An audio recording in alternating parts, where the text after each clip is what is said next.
Welcome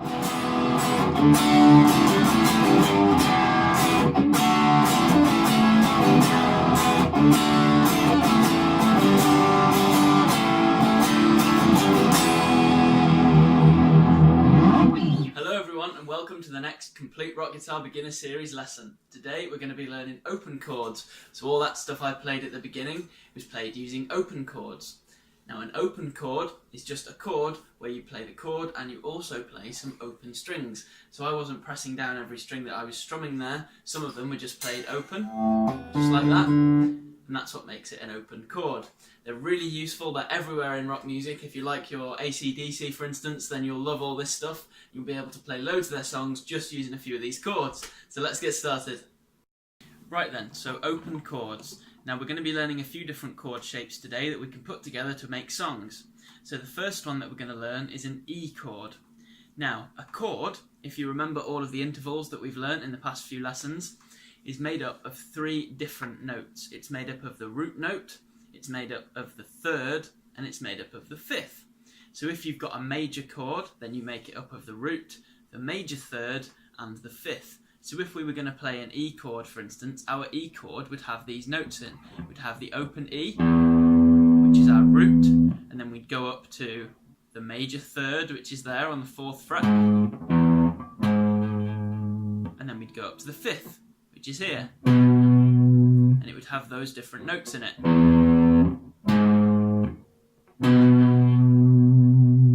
But obviously when we play the chord, we can't play those all on one string all at the same time, so we have to play them on different strings, which means they might not always be in that order.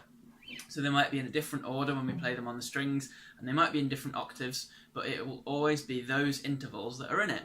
Now a minor chord is really nice and easy. It's just a major chord, but instead of having the major third, which is a distance of 4 frets up from the root note, we just have a distance of 3 frets up from the root note, just like that. So we'll be talking about minor chords in later lessons, but that's essentially the structure of chords. So a major chord is the root, the major third, and the perfect fifth. And a minor chord is the root, the minor third, and the perfect fifth. So it's just the third that changes. If you change that, it changes the kind of chord. Okay then, so the chord that we're going to be learning, the first one, is an E chord, and it sounds like this.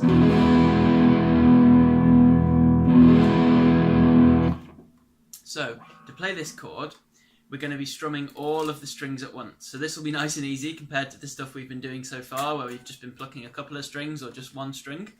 So, in this, we play the open E string, and then I'm putting these 3 fingers on the fretboard.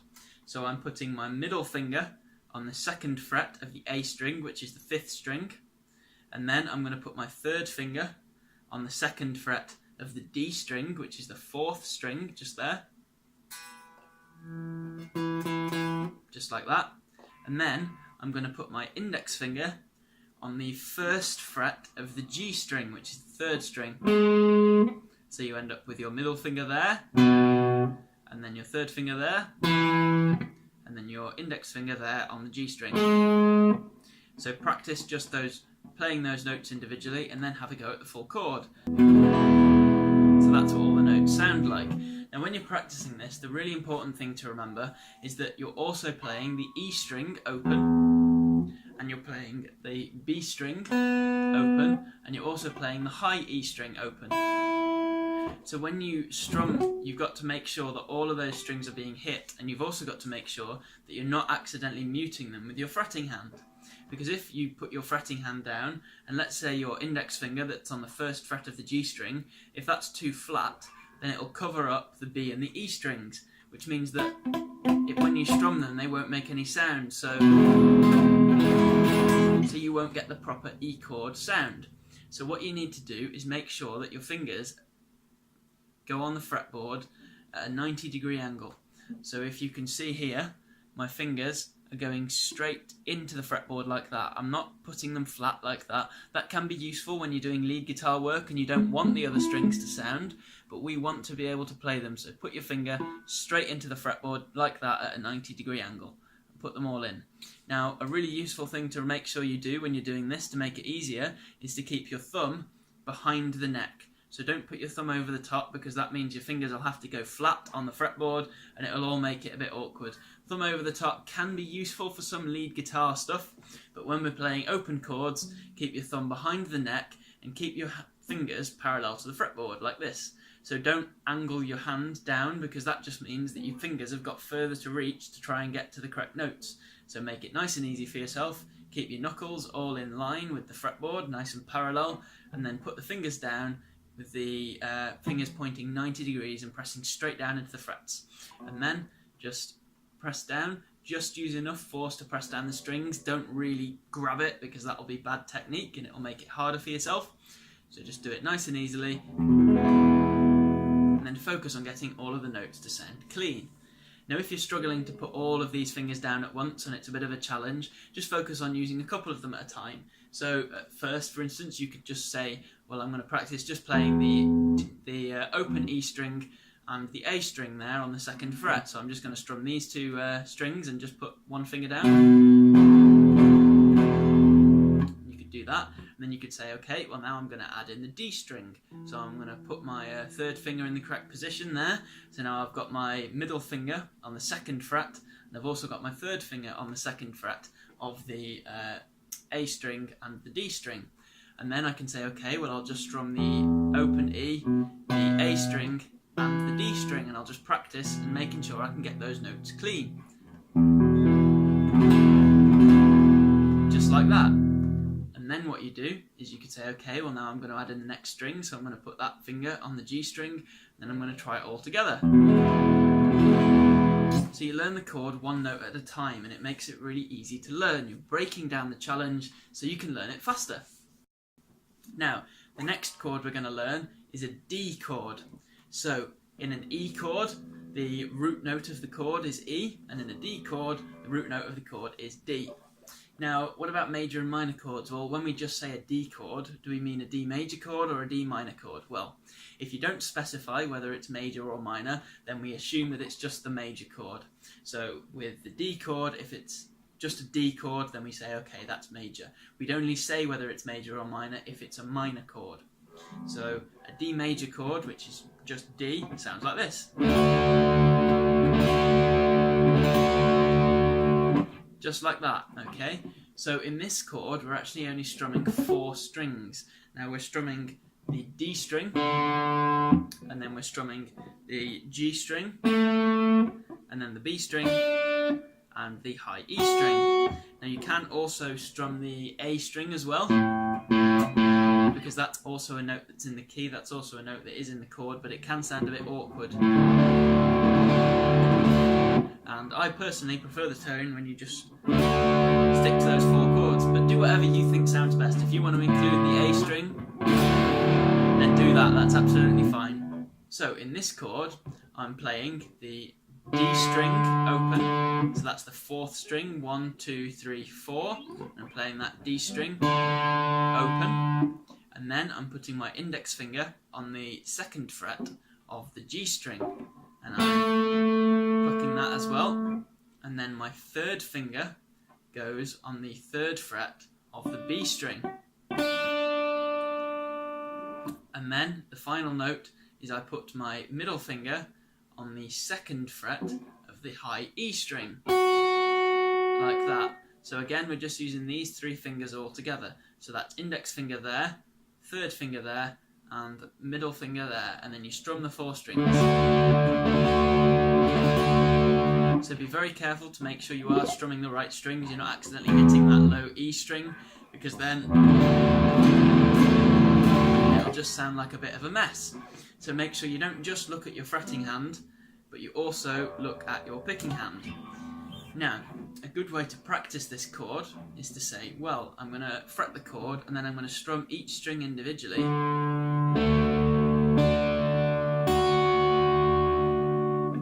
To make sure that all of the notes are ringing out clearly. So if you get something like, then you know you're playing it correctly. But if it sounds like, oh, okay, hang on a minute, I'm not strumming that low E, well, that high E, well, I've got my finger in the right place, so well, that was because I had my fingers too flat on the fretboard. you need to put them straight down. Remember, 90-degree angle with your thumb behind the neck. And that should solve that problem. So then you practice doing this to make sure that you've got the chord correct. And you can also do this with the E chord that we learnt to make sure you're playing it correctly. Now there is an easier way to play the D chord. Well, it's easier for some people and other people find the way we've just learnt easier. But this is the other way to play a D chord. So this time we're only using 2 fingers. And I'm putting my index finger on the 2nd fret on the G, B and E strings, and I'm barring that fret there. So remember, a bar is when we're using 1 finger to press down more than 1 string on 1 fret, and then I'm using my middle finger to play the 3rd fret on the B string, and then I'm playing the chord like that, again strumming the same strings as before. So the challenge here is making sure you get the bar clean, but it can be slightly easier because you don't have to use as many fingers. So try it out. Try out this method, and then try out this method with the bar, and see what works best for you. Now, when we're writing down chords, we can use something called a chord box. So these are little diagrams, literally just a box with a chord in it, and it will show you what the chord shape is so you can learn new chords from them. So here's a quick diagram showing you how to read the chord boxes, and then showing you the chord boxes for the E chord and the D chord that we've learnt so far.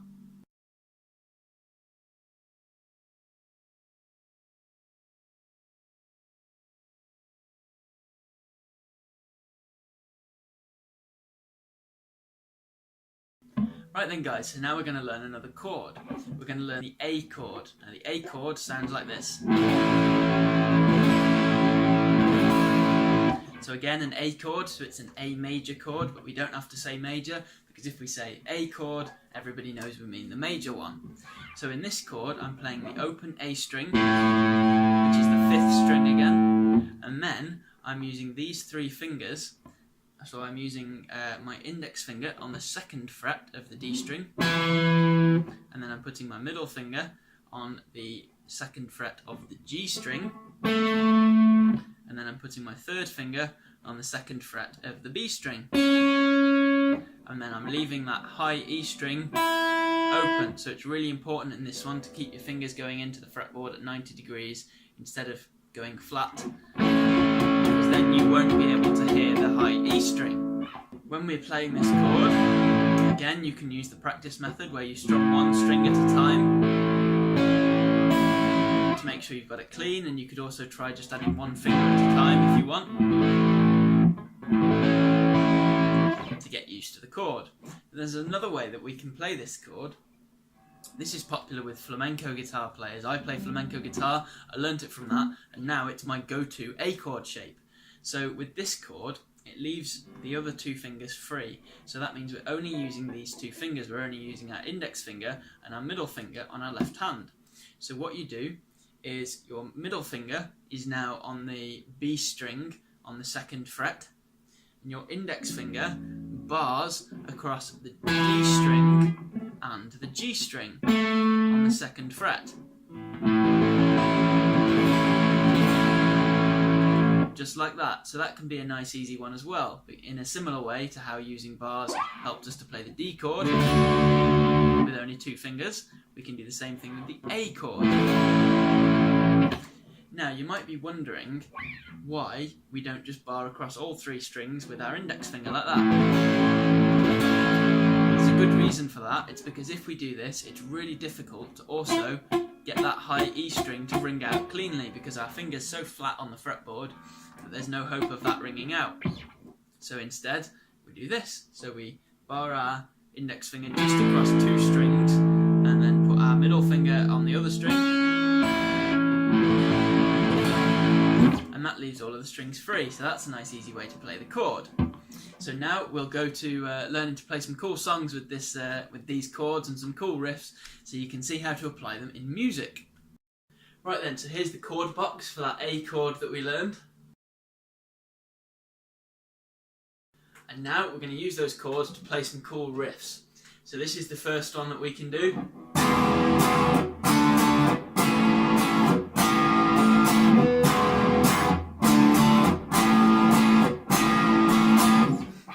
So here we're just going between the chords really nice and easily.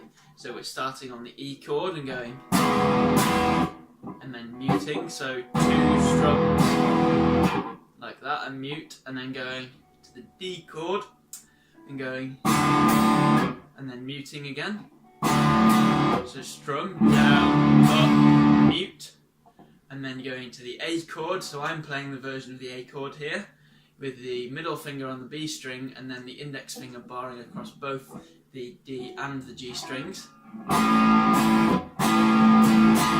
So then we do, we hold that chord for twice the length of the others and we go. So that's the rhythm. So here it is again.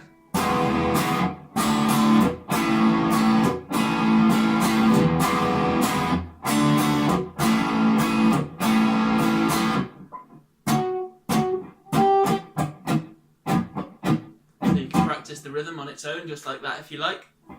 Now the main challenge when we're doing this is switching between the chords easily and making sure that our fingers all go to the right position.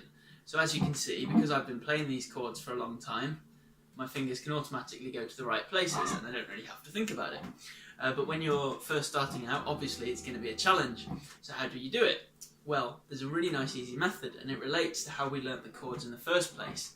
So remember when we were learning the chords and we decided, oh, well, we'll learn them one finger at a time. We'll start off with just one finger, and then, okay, we'll add the next finger in and do 2 fingers, and then, okay, we'll add the next one in, and do all 3 fingers. Well, we can do the same when we're moving chords. So if you want to move between, say, the E chord and the D chord, just like that.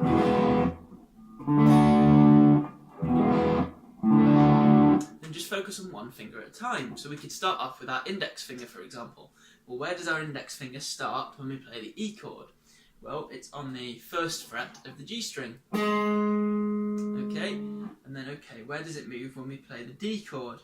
Ah, well, it moves up to the 2nd fret of the G string like that. So it moves from the 1st fret, the E chord, to the 2nd fret for the D chord. So that means we can practice moving our index finger between the 2 chords, between the 2 positions like that. And then we can start to add in the other fingers. So we'll do the other fingers individually first. So what about our middle finger? Where does that start off? Well, in the E chord, our middle finger is on the 2nd fret of the A string, right?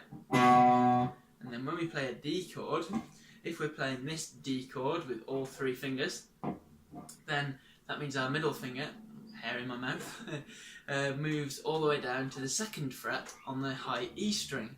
So that means we're moving from here all the way down to here. So from the 2nd fret on the A string to the 2nd fret on the high E string. So you could practice moving your finger between those 2 positions until you start to get it down. And once that's fairly easy to do and you can do it quite quickly, it might take a little while. But if you're wanting to make your practice a bit more interesting, you could just whack a sitcom on in the background and just practice doing this really nice and slowly, really nice and easily. And then once you've done that, we can do the next finger. So we can say, okay, well, we've got our 3rd finger. Where does that start off? In the E chord. Oh, well, it's here. It's on the 2nd fret of the D string.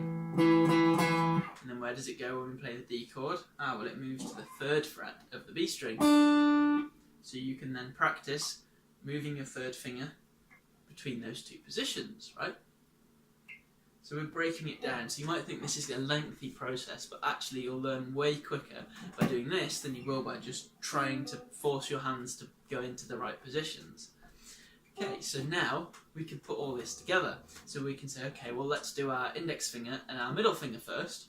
So we can put these in the right place on the E chord and then say, okay, well, our index finger needs to move up 1 fret, remember, and our middle finger needs to move down from the A string to the high E string. So we can go from here and then, okay, move our index finger along and put our middle finger in place. So you can do this and then just practice that motion. And once you've got that down, once you've done enough of that and it's nice and easy, then try, say, doing the 3rd finger and the middle finger and the index finger. So you could put your index finger in place and put your third finger in place. So they're on the first fret of the G string and on the second fret of the D string, and that's in the E chord. And then, okay, where do they move when I go to the D chord?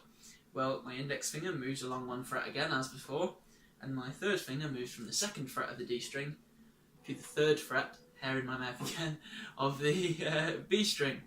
So we can go from here, and then, okay, let's move our index finger along and then put our third finger in place.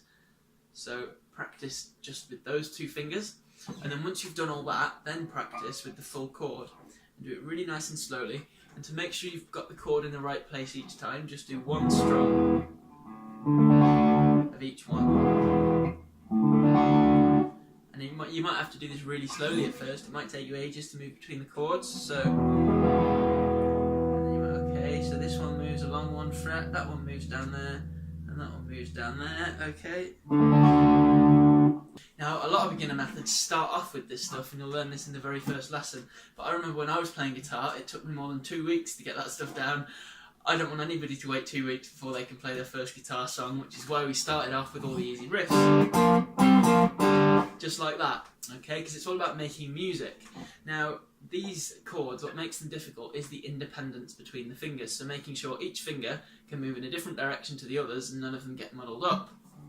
Now, when I was trying to learn this, I thought, oh, this is boring. I was going to quit guitar after 2 weeks. And bearing in mind it's now something that I do for hours every day, it's a good job that I didn't quit. So that's why we've waited all these lessons. We've waited until the 11th lesson in the series, or 12th if it's the 12th now, I can't remember, to learn these chords. So it is a beginner thing, but take your time with it because it might take a little bit longer to learn than you're expecting. And then once you've got this chord changed down,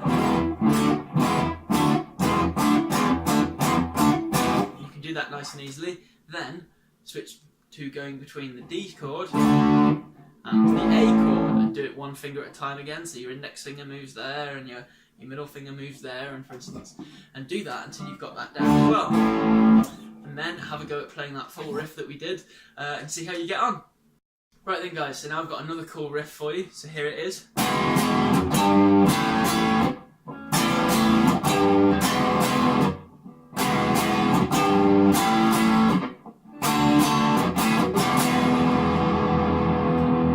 So again, it's quite a nice and simple riff, and we're just using those open chords again, so it sounds nice and rocky.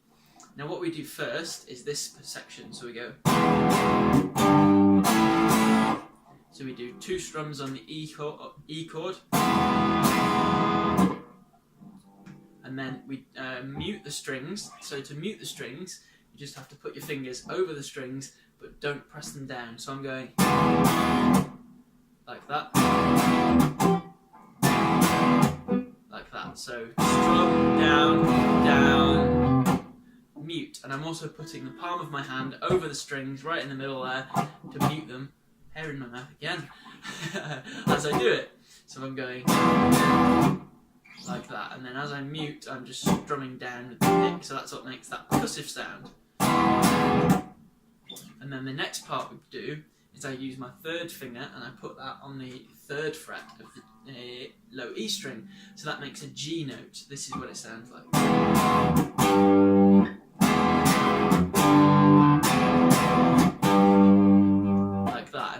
I'm strumming that with an upstroke because that's my pick has already just gone down, so it makes sense to go up, and that's how you do it.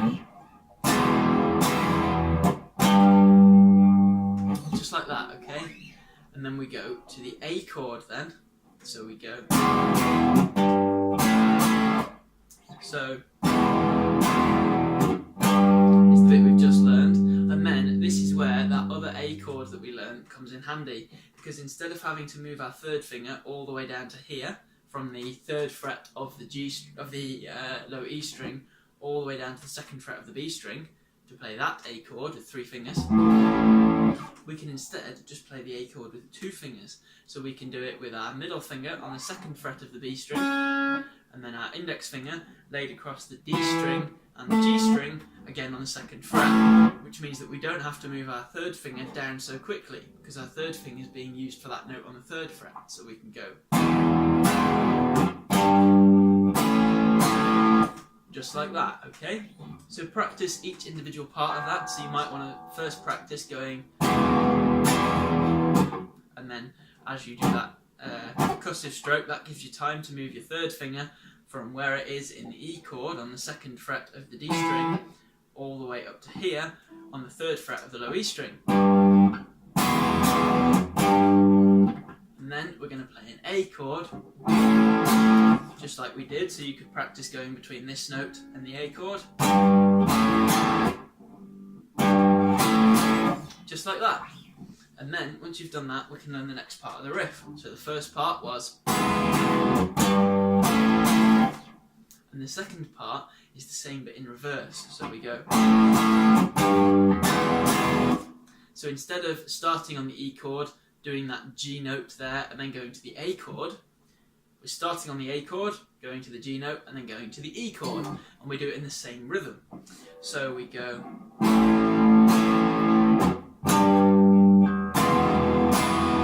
So we're doing 2 strums on the A chord, and then we're doing that percussive thing again. So I'm muting the strings both with this part of this hand and by pushing this hand down as well. So, and then putting my 3rd finger in the correct position here, and strumming that with the upstroke again, and then going to the E chord. So the thing that might be difficult here is going between this note and back to the E chord.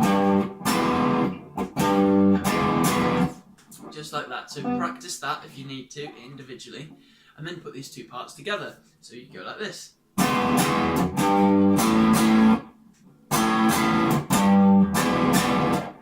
And then the 3rd part of the riff that we play is the same as the first.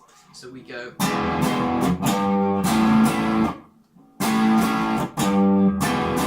And then the 3rd part... But the last part of the riff is different. So we've got this D chord strummed twice, and then we do the percussive thing, and then we change to an A chord. So again, that percussive stroke gives us time to change chords. So instead of having to go and change straight away, we've got a bit of extra time because we can go do the percussive thing with this hand, while this hand is changing chords. So it makes it a bit easier. So we can go... And then we do an up strum on the A chord, and then we do another percussive thing then, we do a percussive rake, I suppose you could call it, so. And then we change to an E chord, so in this final section we're going from D to A to E, so that's really good for practicing these chords, and then you go up and down, so you go just like that. So.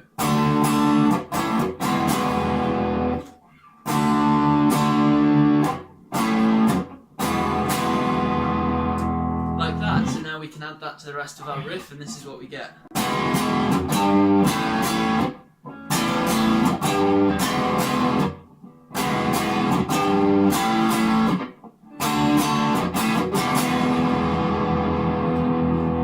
I don't know about you, but I think that sounds quite cool, and it's a great way to practice the chords in context.